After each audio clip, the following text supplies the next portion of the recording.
Hello বন্ধুরা, কেমন আছেন? আশা করি সবাই ভালো আছেন। আজ যে রেসিপিটা বানিয়েছি কাঁকরোলের সবজি, বন্ধুরা একই রকম খেলে ভালো লাগে না, তাই আমি আজ অন্যরকম সবজিটা বানিয়েছি। প্রথমে আমি 500 গ্রাম কাঁকরোলকে জল দিয়ে ধুয়ে পরিষ্কার করে লম্বা লম্বা কেটে রেডি করে নিয়েছি। তো বন্ধুরা, এবারে তেল গরম হয়ে যেতে আমি তেলে দিলাম কাঁকরোলগুলো, দিয়ে ভালো করে হাফ সিদ্ধ করে ভেজে নেব।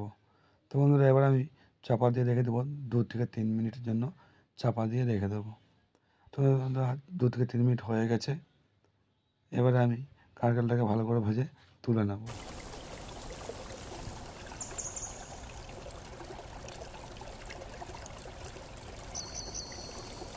তো কাঁকরোল তোলা হয়ে গেছে। এবারে আমি 1 চামচ, বড় চামচের 1 চামচ 5 ফোড়ন দিলাম, 2 পিস শুকনো লঙ্কা, 1 পিস তেজপাতা দিয়ে ভালো করে ভেজে নেব।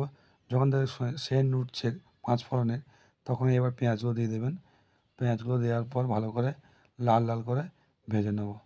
তো বন্ধুরা, 1 চামচ লবণ দেবো। লবণ দিলে তাড়াতাড়ি করে পেঁয়াজটা লাল হয়ে যায়, তার জন্য আমি 1 চামচ লবণ দিলাম, দিয়ে ভালো করে লাল লাল করে ভেজে নিলাম।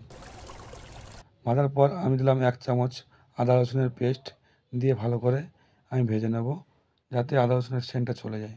তারপর দিলাম 1 চামচ হলুদ, 1 চামচ কাশ্মীরি লঙ্কা, দিয়ে আমি ভালো করে মশলাটা কষে নেওয়ার পর দেবো অল্প করে জল। জল দিয়ে ভালো করে মিক্স করে নিলাম। এবার দেবো 2 পিস টমেটো কুচি, দিয়ে এটাকেও ভালো করে আমি মশলাটা কষে নেব 2 থেকে 3 মিনিট। কষার পর দেবো আমি মিট মশলা। মিট মশলা দিয়ে আমি মশলাটা ভালো করে আবার কষে নেব 2 মিনিট। কষার পর আমি দিলাম কাঁকরোলগুলো। কাঁকরোলগুলো দিয়ে ভালো করে আমি আবার কষে নেব, যেহেতু আমার হাফ সিদ্ধ আছে। ভালো করে কষার পর আমি দেবো 1 বাটি জল পরিমাণ মতন। যেহেতু আমি রেসিপিটা আমি শুকনো শুকনো করব, বেশি ঝোল রাখবো না, তার জন্য আমি জলটা পরিমাণটা কম করে দিলাম। তো বন্ধুরা, এবার চাপা দিয়ে রাখলাম 5 মিনিটের জন্য। 5 মিনিট পর আমি তুলে দেখলাম রেসিপিটা রেডি হয়ে গেছে। অল্প করে গরম মশলা দিয়ে আমি নামিয়ে নেব।